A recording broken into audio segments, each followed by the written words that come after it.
Medyo humupa na nga ang topic about kay Chloe pero marami pa ring mga netizen ang sinisisi itong si Chloe San Jose dahil sa separation o boundaries na meron nga between Carlos Yulo at sa kanyang mommy. Actually, say ng mga netizen, mukhang nagpapataasan na nga lang ng pride ang dalawa kahit nagkapatawaran na. Nag-viral naman sa social media ang pagtanggi ni Chloe San Jose ng gabi ng parangal kung saan ay inalok ng interview ni Maris Umali ng GMA7 itong si Chloe pero ito ay tumanggi. Sagot nga ni Chloe sa reporter na si Maris Umali, "Sorry, wag nang mag-interview, sorry po. So glad Chloe respectfully declined the interview, baka kasi ano na naman ang sabihin ng mga nagmamarunong." Say naman ni Maris, sorry, irespeto po natin yan kung ayaw niya talaga. Sorry po. Samantala, narito naman ang naging opinyon at reaksyon ng mga netizen. Chloe and Kaloy nagsalita, Pinoys. Dapat hindi na lang siya magsalita. Inaagawan niya ng spotlight si Kaloy, dapat wag siyang umiksena. Chloe, ay wag na mag-interview, sorry po. Pinoys, ay ang bastos. Saan lulugar sa inyo si Chloe? Lahat na lang ng kilos niya ay nasasabi kayo. O may nasasabi kayo, ha ha ha.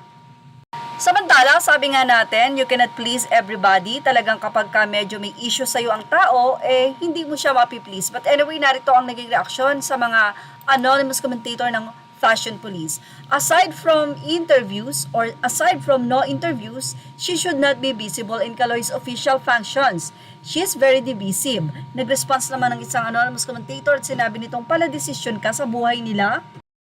Say naman ng isa, so sino daw dapat ang sumama kay Kaloy? Yung family na nagtakwil sa kanya, di mas lalo silang pinagpiestahan sa social media.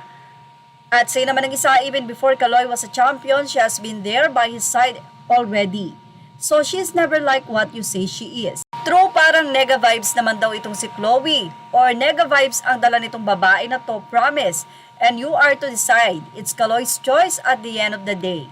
The audacity of these people to demand from Carlos kung sino ang kailangan niyang isama. First and foremost, imbis na sa ihanyo si Chloe na lumugar sa kalagayan o sa kalalagyan, dapat kayo yung lumugar sa tama. Dugo at pawis ni Kaloy ang pinuhunan niya para mauwi sa bansa ang gintong medalya ng Olympics.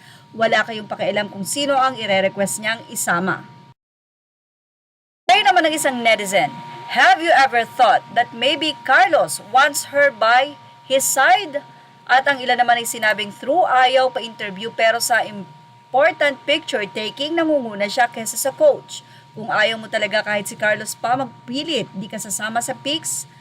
Ang isa naman yung sinabing, nope, kayong mga ganyan mag-isip ang totoong divisive. She has every right to be there because Kaloy wants her there. Well, sa lahat-lahat ng ito, nakikita natin na very much in love ang dalawa. At itong si Chloe, nandun ang pagrespeto niya sa kanyang boyfriend na si Carlos. Talaga lang ang mga tao or netizen ang nagbibigay ng ibang kahulugan sa lahat ng kilos at bagay. Yan ang ating Showbiz Now update. Images are all credit to the rightful owners. Thank you for watching Showbiz Now.